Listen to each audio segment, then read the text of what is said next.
traversé l'océan Atlantique à bord de l'Esperanza.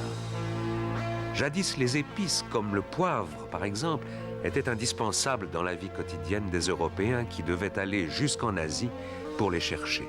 Mais la route habituelle par voie terrestre était bien trop longue et très dangereuse à cause des brigands. Pour cette raison, le prix des épices était très élevé. L'idée d'aller chercher ces précieuses marchandises par la voie maritime s'impose à dos. Les Portugais découvrirent la route qui longe la côte africaine vers le sud pour remonter ensuite vers l'Inde. Rivale du Portugal, l'Espagne se devait de découvrir un autre chemin pour ne pas être perdante dans cette bataille commerciale. Alors vint Christophe Colomb. Persuadé que la terre était ronde, il décida de naviguer vers l'ouest pour atteindre les Indes. Son bateau s'appelait la Santa Maria. On peut toujours l'admirer dans le port de Barcelone, en Espagne.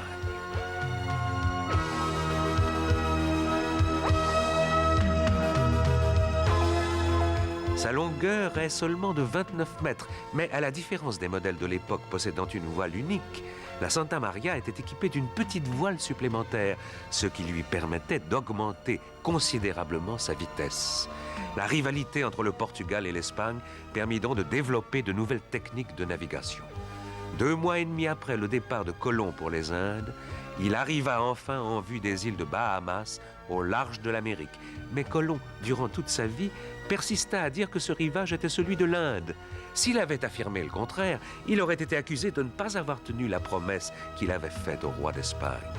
C'est depuis Christophe Colomb que nous appelons Indiens des hommes qui ne sont pourtant pas originaires de l'Inde. La découverte de l'Amérique ne fut donc que le résultat de la rivalité commerciale entre l'Espagne et le Portugal. Au revoir, à bientôt.